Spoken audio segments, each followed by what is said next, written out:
2015 CIA headquarter Virginia. John Brennan को एक unknown number से कॉल आती है। कॉल करने वाला कोई बच्चा मालूम होता है जिसने जॉन को बताया कि उसने CIA के सारे सिस्टम को हैक कर लिया है। इस कॉल को प्रैंक कॉल समझा जाता अगर ये किसी आम इंसान को की जाती, लेकिन जॉन ब्रेनन उस वक्त दुनिया की सबसे पावरफुल इंटेलिजेंस एजेंसी CIA के डायरेक्टर थे, जिनको फोन करना तो दूर की बात, उनका पर्सनल मोबाइल नंबर जानना भी एक बहुत बड़ी बात है। ये कहानी है उन दो बच्चों की जिन्होंने CIA के सारे सिस्टम को हैक करके अमेरिका जैसी सुपर पावर को तिगनी का नाच नचा दिया था।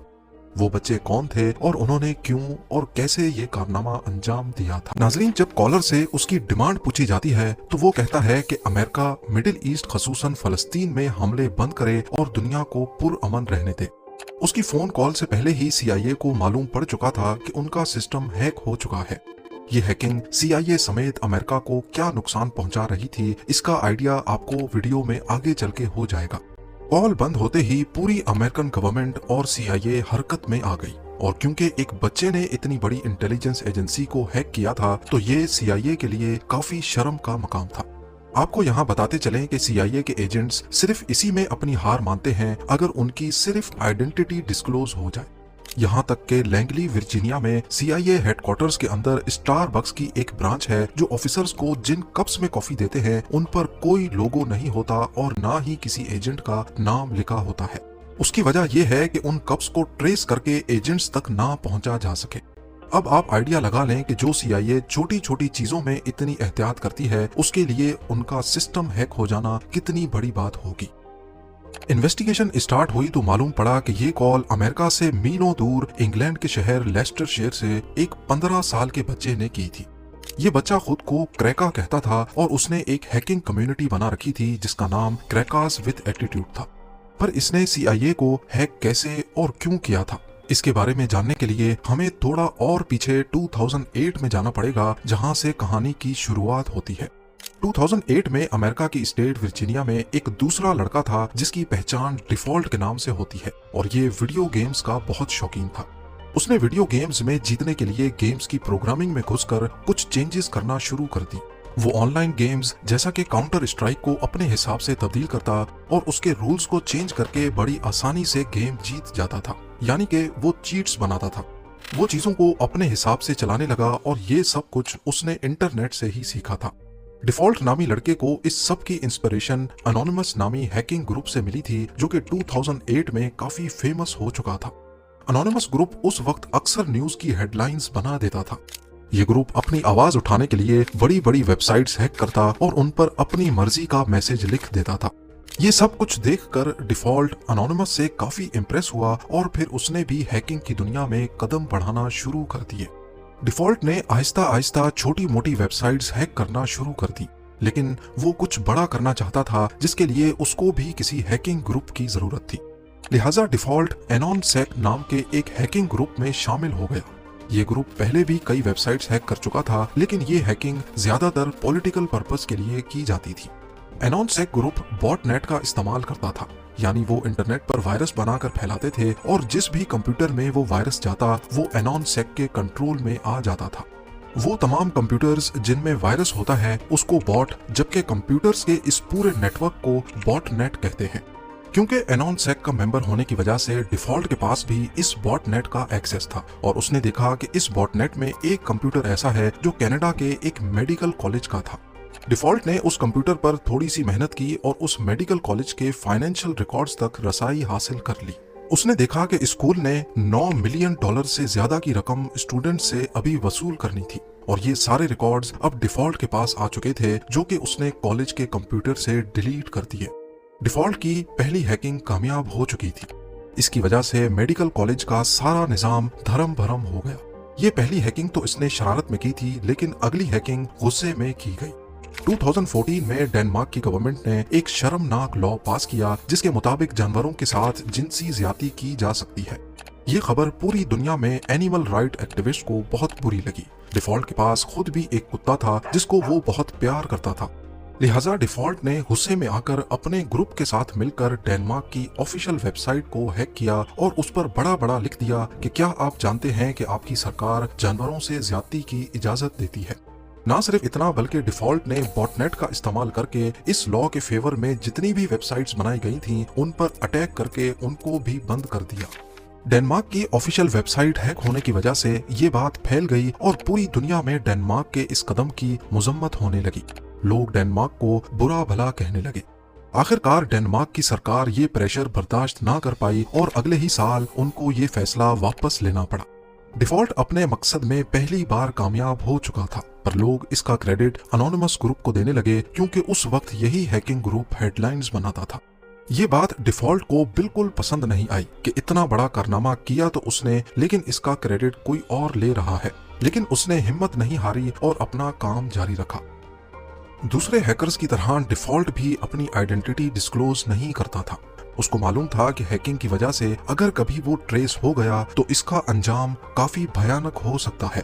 वो नॉर्मली अपने घर का वाईफाई इस्तेमाल नहीं करता था, बल्कि उसने एक सैटेलाइट कनेक्शन खरीद रखा था जिसको उसने अपने घर से काफी दूर इंस्टॉल किया हुआ था और वहां से अपने घर तक एक प्राइवेट नेटवर्क के जरिए वो इंटरनेट इस्तेमाल करता था।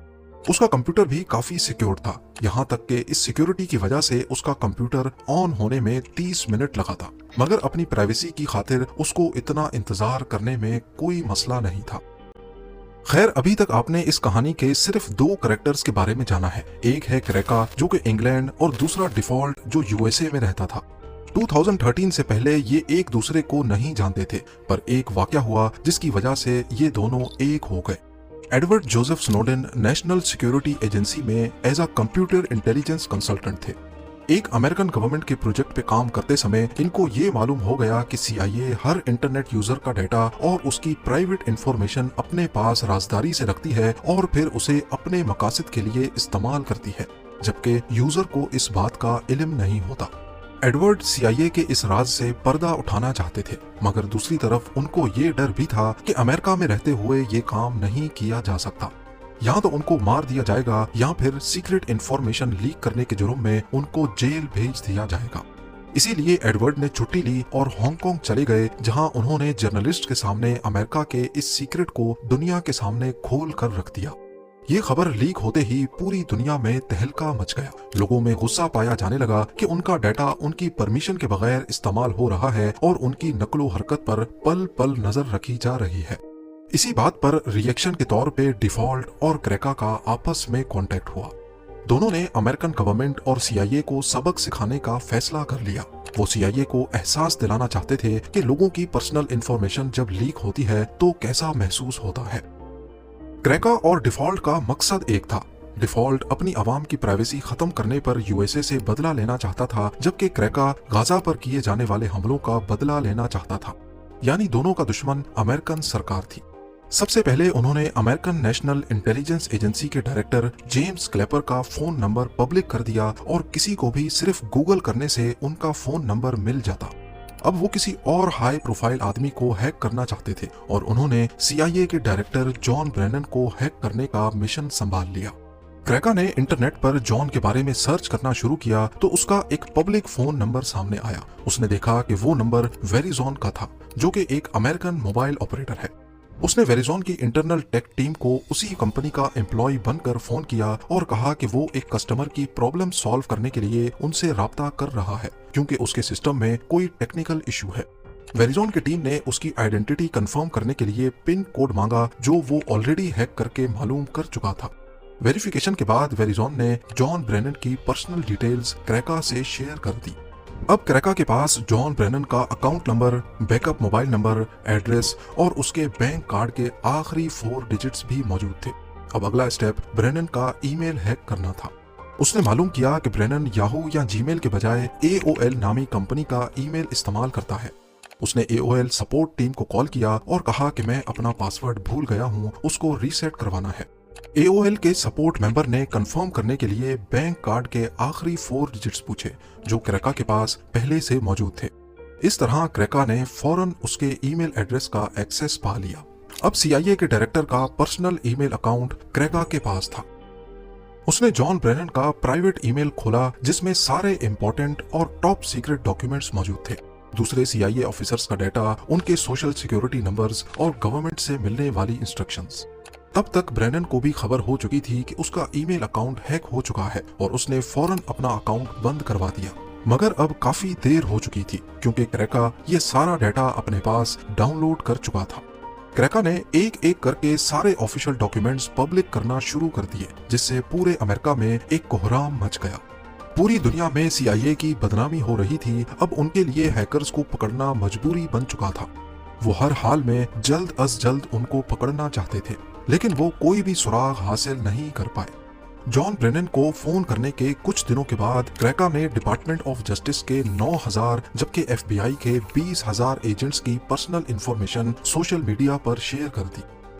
ये सब कुछ करने के बाद क्रैका आराम से अपनी जिंदगी गुजार रहा था। वो समझता था कि शायद उसे पकड़ना नामुमकिन है, लेकिन दूसरी तरफ डिफॉल्ट, जो कि USA का ही रेजिडेंट था, वो अब परेशान रहने लगा। उसे डर था कि अगर वो पकड़ा गया तो उसकी शामत आने वाली है। शायद वो कभी पकड़े ना जाते अगर डिफॉल्ट से ये गलती ना होती। उसने नशे में अपने दोस्त को बता दिया कि CIA को हैक करने के पीछे उसी का हाथ है। बस ये गलती डिफॉल्ट और क्रैका दोनों को ले डूबी। चंद दिनों के बाद FBI ने डिफॉल्ट के कमरे में छापा मारा और उसको घसीटते हुए ले गए। इंटेरोगेशन के दौरान क्रैका का नाम भी सामने आया, जिसको ब्रिटिश पुलिस की मदद से अरेस्ट करवा लिया गया। क्रैका का असल नाम केन गैम्ब्रिल, जबकि डिफॉल्ट का नाम जस्टिन ग्रे लिवरमैन है। कम उम्र होने की वजह से क्रैका को 2 साल की कैद सुनाई गई, जबकि डिफॉल्ट, जो कि डायरेक्टली CIA की हैकिंग में इन्वॉल्व नहीं था, उसको 5 साल की सजा सुनाई जाती है। दोनों आज जेल से आजाद हैं और साइबर सिक्योरिटी में अपना कैरियर आगे बढ़ा रहे हैं।